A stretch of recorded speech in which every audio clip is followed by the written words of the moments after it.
yo me gozaré. Mi alma está pegada a ti, porque tu diestra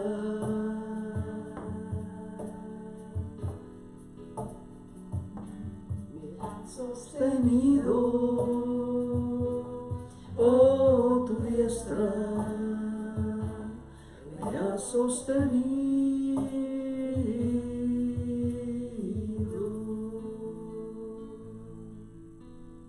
Señor, podemos confiar que tu brazo fuerte nos sostiene, tu brazo derecho, Señor. Gracias. Temprano yo te buscaré, de madrugada yo me acercaré a ti. Mi alma te anhela y tiene sed para ver tu gloria y tu poder. Mi socorro has sido tú, en la sombra de tus alas yo me gozaré. Mi alma está pegada a ti, porque tu diestra, Señor Jesús, me ha sostenido. Oh, tu diestra me ha sostenido. Oh, tu diestra me ha sostenido. Oh, tu diestra me ha sostenido.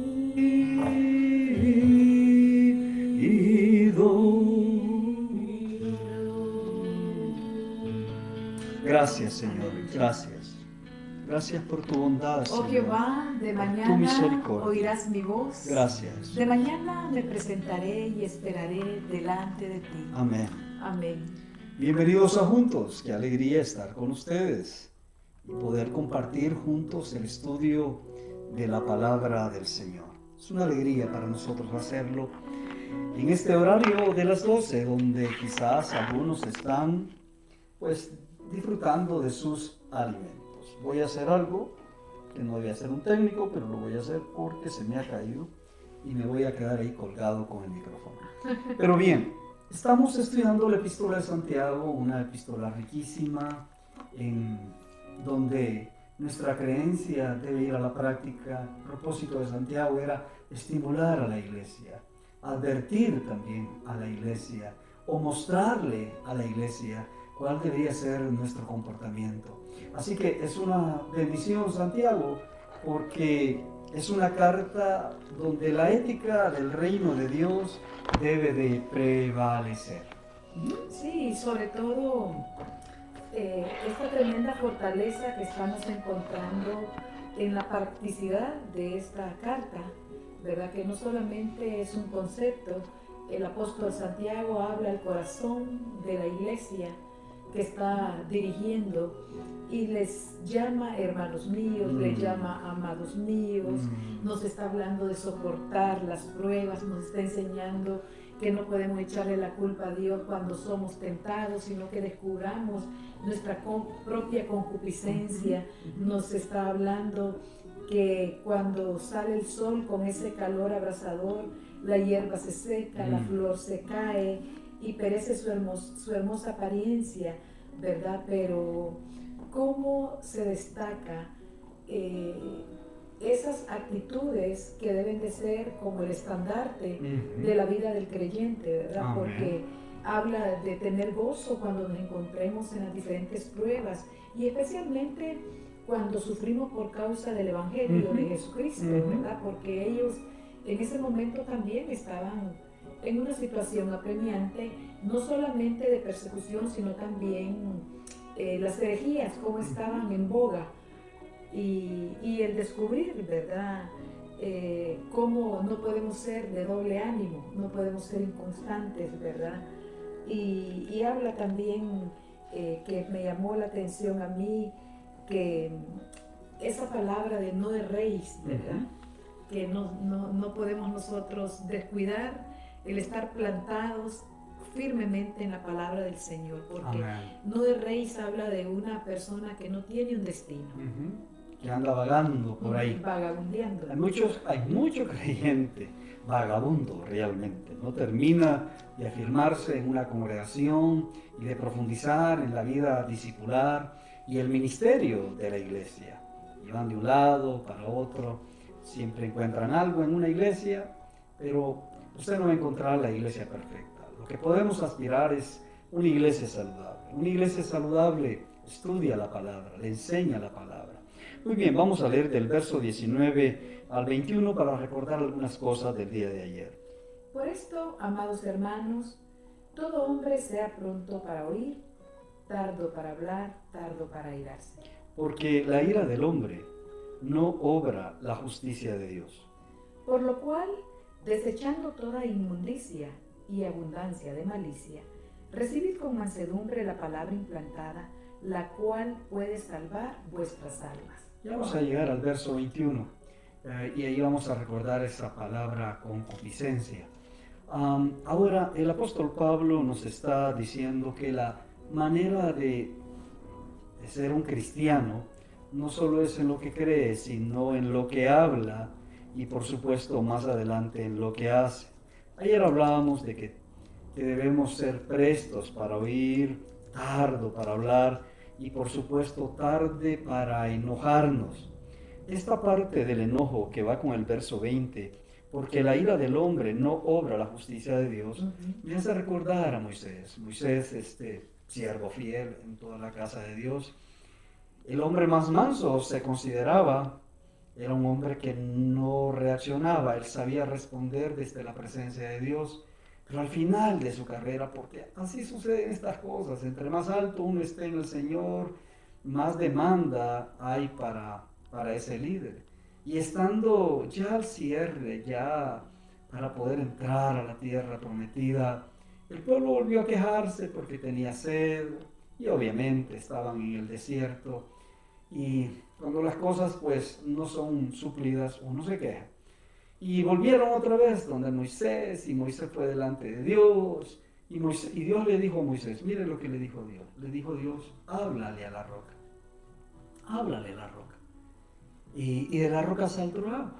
Cuando Moisés sale delante del pueblo, viene y le dice, rebeldes, atajos de rebeldes. Sé de sacar agua de esta peña. Golpeó la roca. Golpeó la roca. Y del agua de la roca salió. Y el pueblo bebió. Interesantemente, en los primeros meses, cuando el pueblo de Israel, usted recordará cuando estudiamos Éxodo, en esos primeros meses el pueblo tuvo sed y Dios le dijo a Moisés, golpea la roca. Y Moisés golpeó la roca y salió agua. Pero ya al final Dios le dijo, háblale a la roca, háblale a la roca.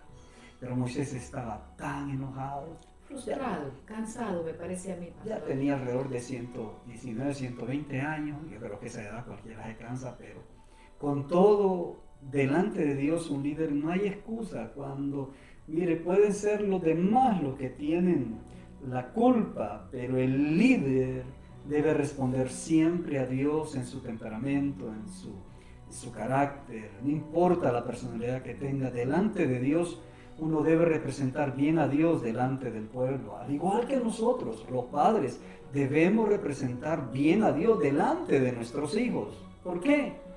Porque si estamos golpeando, porque estamos enojados, porque eso fue lo que le pasó a Moisés. Moisés se enojó.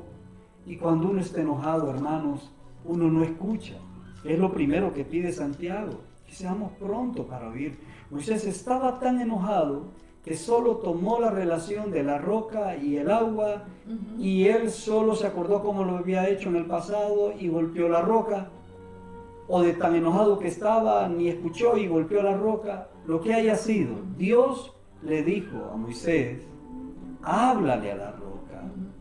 Pero Moisés no representó bien a Dios y le costó entrar a la tierra prometida. Miró desde el monte, desde lejos, desde la punta de Pisga, dice, miró a lo lejos. Y Dios le dijo, no entrarás, más bien baja y anima a Josué. Tremendo Dios como disciplina a sus siervos.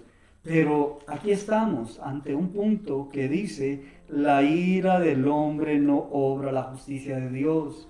Dios es justo, pero Dios también es un Dios de amor y su pueblo merecía, ¿verdad?, tomar agua en medio de la queja. Dios no iba a dejar sin agua al pueblo. ¿Y qué pasó entonces? Pasó entonces que Moisés fue el que tuvo la disciplina en ese momento. ¿Por qué? Porque se enojó. Y cuando uno se enoja, uno pierde el control. Sí, por eso Romanos capítulo 12, verso 19 dice, no os venguéis vosotros mismos, amados míos, sino dejad lugar a la ira de Dios, porque escrito está, mía es la venganza, yo pagaré, dice el Señor. Muchas veces queremos agarrar la justicia por nuestras propias manos o defendernos cuando uno es atropellado por otras personas o por las circunstancias mismas. Pero hay que aprender que Dios se encargue porque su ira siempre va a ser justa, ¿verdad? Y la nuestra no. Entonces, yo no puedo tomar venganza, a pesar, muchos pueden decir, y con justa razón, sí, ¿verdad? Tengo derecho a sentir ira. Sí, pero en realidad, cuando cedemos nuestros derechos al señorío de Cristo, el Espíritu Santo nos va a revelar que realmente no tenemos por qué defendernos a nosotros mismos. Tenemos un abogado. Sí. Tenemos a Jesucristo que está a la diestra del Padre intercediendo por nosotros. Y aquí en la tierra tenemos al Espíritu Santo, ¿verdad? Así de que descansemos en eso, porque de manera tan puntual, ¿verdad? Santiago nos desafía tardos para airarnos, ¿verdad? Era lo que mencionábamos ayer, creo, del apóstol Pablo. No, aquí Santiago lo menciona. ¿Lo repite? También. Sí, sí, aquí. Tardo para airarse. Sí, es cierto. Y entonces lo mismo. Entonces, que nos vamos a airar, sí, ¿verdad? Porque mientras estemos en este cuerpo, ¿verdad? Hecho con el diseño de Dios, con sentimientos, con emociones, algunas no tan agradables, pero lo importante para nosotros en este día es estas tres cosas que necesitamos fortalecer según Santiago, ¿verdad? Que nos lleva realmente a ese escenario que quizás uno podría decir, pero es complicado porque ¿cómo voy a ser pronto para oír, ¿verdad? Si no tengo, realmente se necesita la voluntad para aprender a oír, sí, la disciplina de poder escuchar.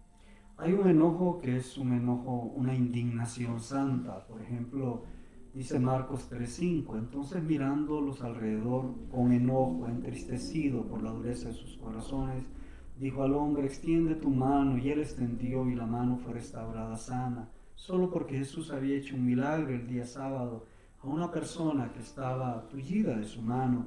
Pero Dios no podía fallarle a esa persona. Y fue sanado un día sábado. Los fariseos se indignaron. ¿Sabe qué? Jesús se indignó, se enojó, y o sea que el enojo es un sentimiento de reacción.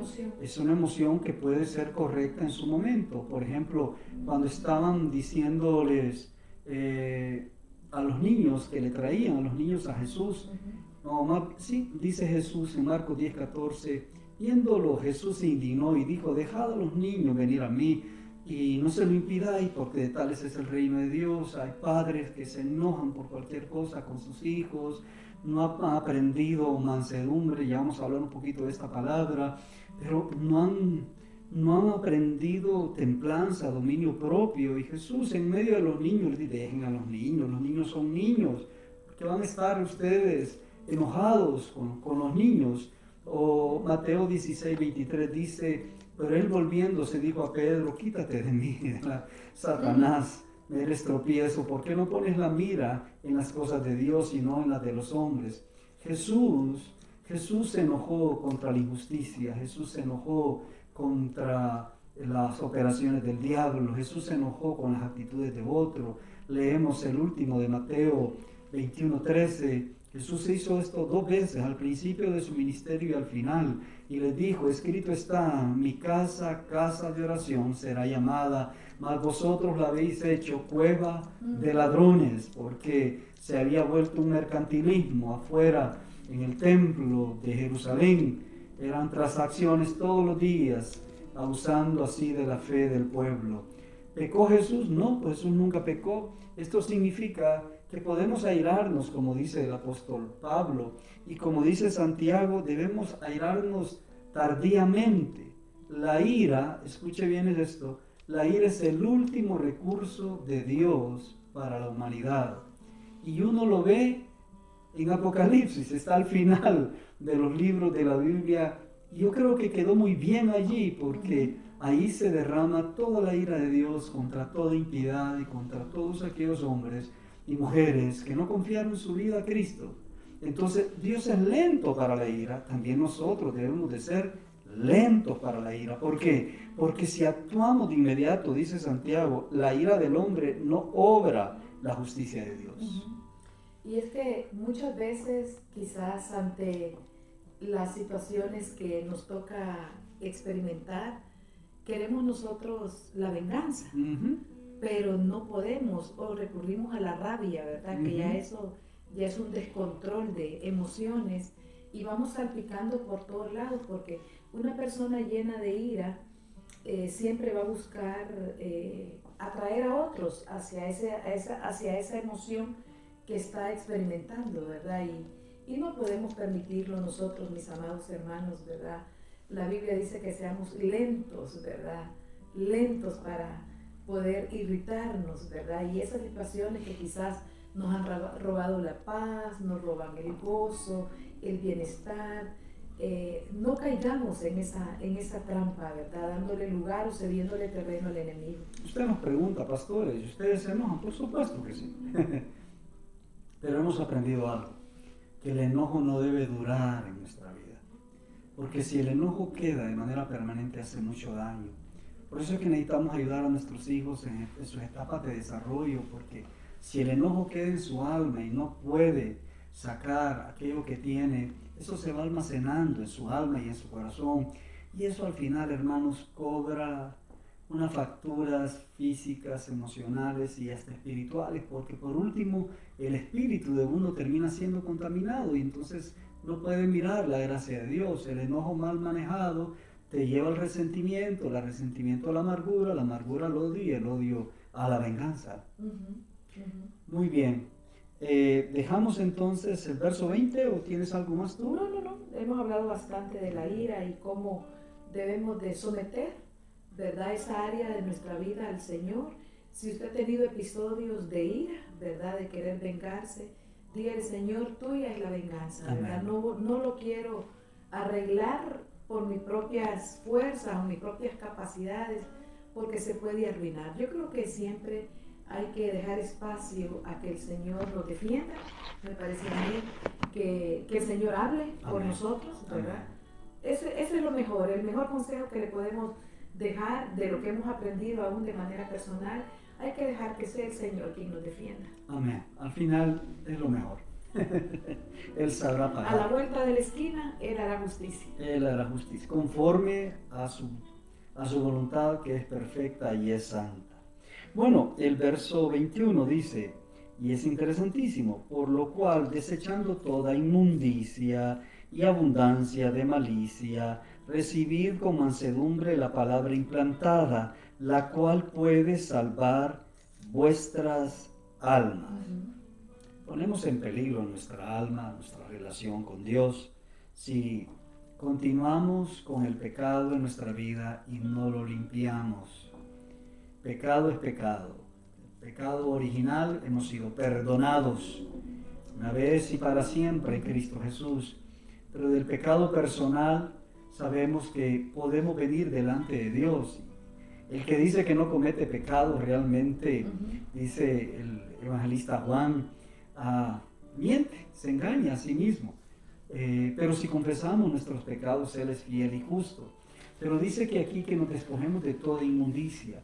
La palabra concupiscencia, que estaba en los textos anteriores, nos habla de esos deseos ilícitos que normalmente están relacionados con la lascivia y son los deseos incontrolados de nuestra alma. Y dice acá que debemos limpiarnos. Creo que esto es algo que hacemos todos los días. Nos bañamos para asearnos, limpiarnos y también pues nos vestimos nuevamente.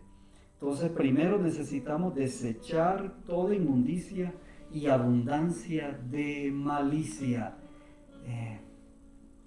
Aquellos que caminamos en el mundo sabemos muy bien cómo opera la malicia, ¿verdad? Yo creo que uno de los enemigos terribles para fortalecer la santidad en nuestra vida es justo esto, lo que Santiago le está apuntando, que habla de desechar toda inmundicia y abundancia de malicia. Y el apóstol Pablo en 2 Corintios 7 dice: así que, amados, puesto que tenemos tales promesas, limpiémonos de toda contaminación de carne y de espíritu, perfeccionando la santidad en el temor de Dios.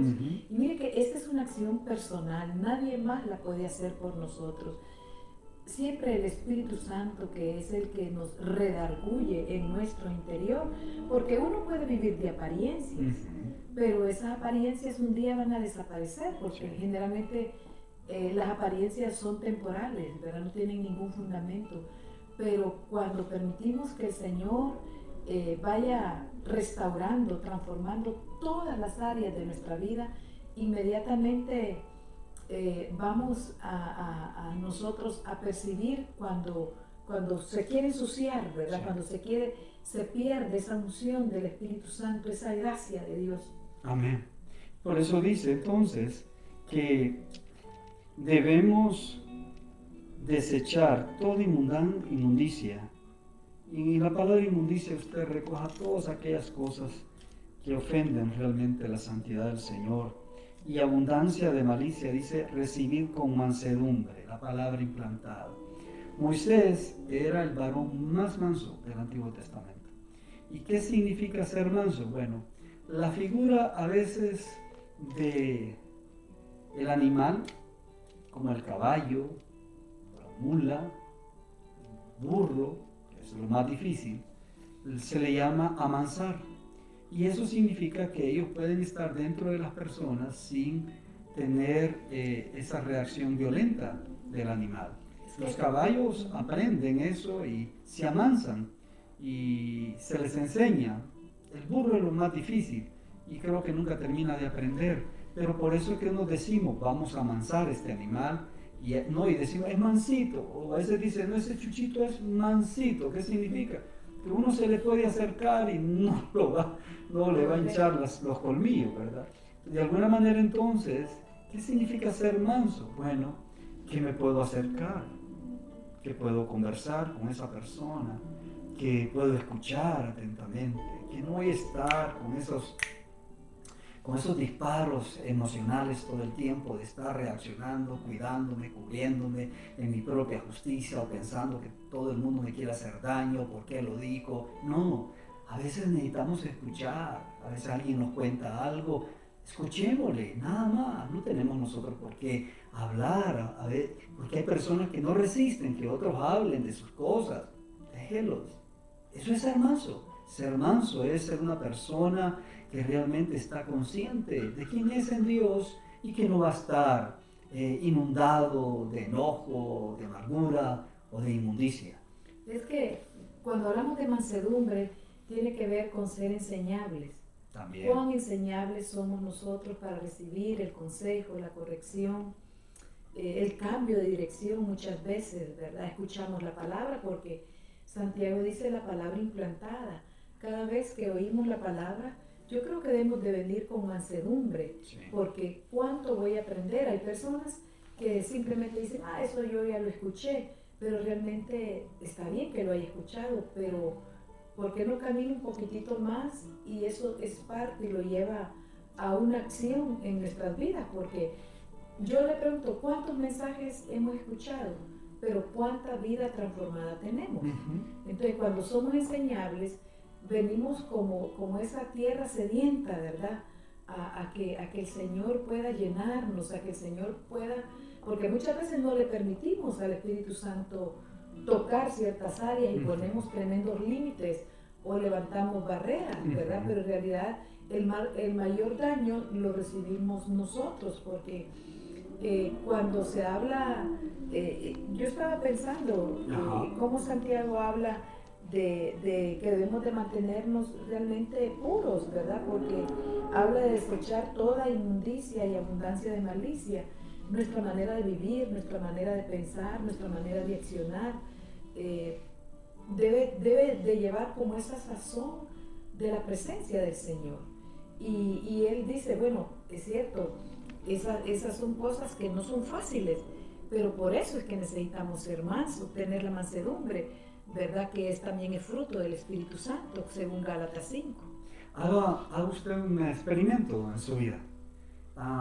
Guarde silencio cuando alguien le está queriendo corregir o enseñar. No se defienda. Puede ser que no tenga la razón esa persona, pero no se defienda. Medítelo, dígale, voy a pensar lo que me estás diciendo. Allí usted está activando la mansedumbre en su vida. Por lo menos con decir esas palabras, mira, no termino de entenderlo todo, pero déjame pensarlo, por favor. En lugar de defenderse, algunos usan hasta la violencia, alteran la voz, se complican y complican a todo lo demás y por último terminan peleados ya, y ahora ya no es por lo que se dijo, ahora ya ni se acuerdan de eso, sino solo saben que están peleados. Pero en fin, aquí dice que podemos ser mansos en la Biblia. Jesucristo, ¿quién mayor ejemplo de mansedumbre?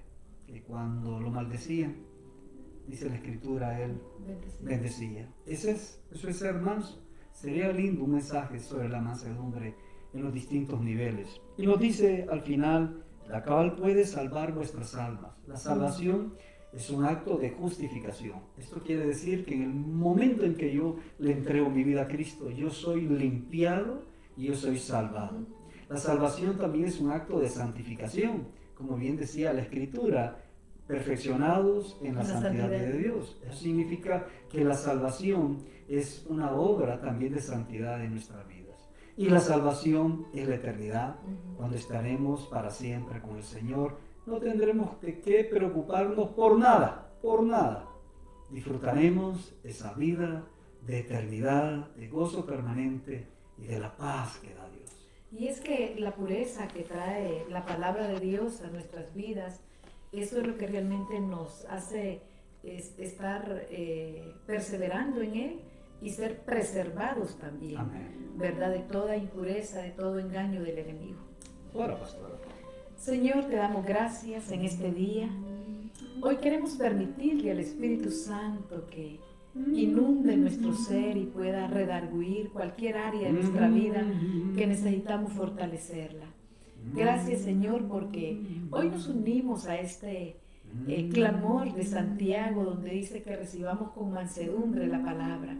Y hoy decidimos ser enseñables, Señor, ser corregidos, ser instruidos por tu palabra. En el nombre de Jesús, y líbranos de toda inmundicia, líbranos de toda abundancia de malicia, Señor, en nuestra manera de pensar y de vivir. En Cristo Jesús. Amén y amén. Somos la casa del Padre. Una familia para ti. No olvide que hoy a las 2 de la tarde tenemos nuestro tiempo de fuego intercesor. Dios le bendiga. Está bien, ya está. Amén.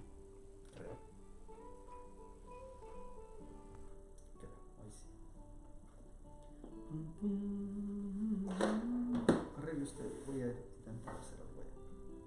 Mientras termino una regla aquí, voy a intentar, porque sé que va. La computadora no se apaga después de un tiempo.